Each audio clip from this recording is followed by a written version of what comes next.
वाजिद अली शाह का समय था। लखनऊ विलासिता के रंग में डूबा हुआ था।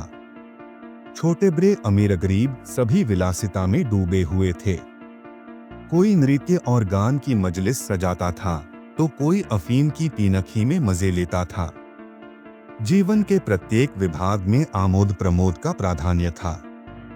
शासन विभाग में, साहित्य क्षेत्र में, सामाजिक व्यवस्था में, कला कौशल में, उद्योग धंधों में, आहार व्यवहार में सर्वत्र विलासिता व्याप्त हो रही था।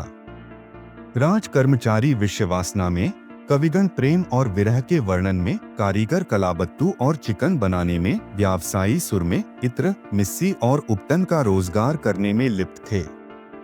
सभी की आंखों में विलासिता का मद छाया हुआ था। संसार में क्या हो रहा है इसकी किसी को खबर न थी। बटेर लड़ रहे हैं, तीतरों की लड़ाई के लिए पाली बदी जा रही है। कहीं चौसर बिछी हुई है और 12 का शोर मचा हुआ है। कहीं शतरंज का घोर संग्राम छिड़ा हुआ है। राजा से लेकर रंग तक इसी धुन में मस्त थे। यहाँ तक कि फकीरों को पैसे मिलते तो वे रोटियां न लेकर अफीम खाते या शराब पीते। शतरंज ताश गंजिफा खेलने से बुद्धि तीव्र होती है, विचार शक्ति का विकास होता है, पेचीदा मसलों को सुलझाने की आदत पड़ती है। ये दलीलें जोरों के साथ पेश की जाती थी। इस संप्रदाय के लोगों से दुनिया अब भी खाली नहीं है। इसलिए अगर मिर्जा सज्जाद अली और मीर रोशन अली अपना अधिकांश समय बुद्धि तीव्र करने में व्यतीत करते थे तो किसी विचारशील पुरुष को क्या आपत्ति हो सकती थी। दोनों के पास मौरूसी जागीरें थी, जीविका की कोई चिंता न थी, घर में बैठे चखोतिया करते थे। आखिर और करते ही क्या। प्रातःकाल दोनों मित्र नाश्ता करके बिसात बिछाकर बैठ जाते, मुहरे सज जाते, दाव पेंच होने लगते। फिर खबर न होती थी कि कब दोपहर हुई, कब तीसरा पहर, कब शाम।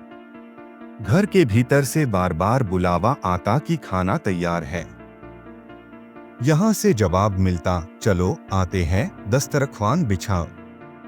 यहाँ तक कि बावर्ची विवश होकर कमरे में ही खाना रख जाता था और दोनों मित्र दोनों काम साथ साथ करते थे।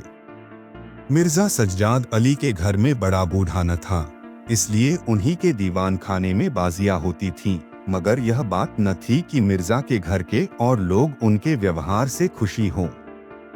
घर वालों का तो कहना ही क्या, मोहल्ले वाले घर के नौकर चाकर तक नित्य द्वेषपूर्ण टिप्पणियां किया करते थे। बड़ा मनहूस खेल है, घर को तबाह कर देता है। खुदा न करे किसी को इसकी चाट पड़े। आदमी दीन दुनिया किसी काम का नहीं रहता, न घर का न घाट का। बुरा रोग है। यहाँ तक कि मिर्जा की बेगम साहब इससे इतना द्वेष था कि अवसर खोज खोज कर पति को लताड़ती थीं। पर उन्हें इसका अवसर मुश्किल से मिलता था। वह सोती ही रहती थीं, तब तक उधर बाजी बिछ जाती थी और रात को जब सो जाती थी तब कहीं मिर्जा जी भीतर आते थे। हाँ, नौकरों पर वह अपना गुस्सा उतारती रहती थीं, क्या पान मांगे हैं? कह दो आकर ले जाए। खाने को भी फुर्सत नहीं है। ले जाकर खाना सिर पर पटक दो, खाए, चाहे कुत्ते को खिलावे, पर दूबदू वह भी कुछ न कह सकती थीं। उनको अपने पति से उतना मलाल न था जितना मीर साहब से। उन्होंने उनका नाम मीर बिगाड़ू रख छोड़ा था। शायद मिर्जा जी अपनी सफाई देने के लिए सारा इल्जाम मीर साहब ही के सिर पर थोप देते थे। एक दिन बेगम साहब के सिर में दर्द होने लगा। उन्होंने लौंडी से कहा, जाकर मिर्जा साहब को बुला ला।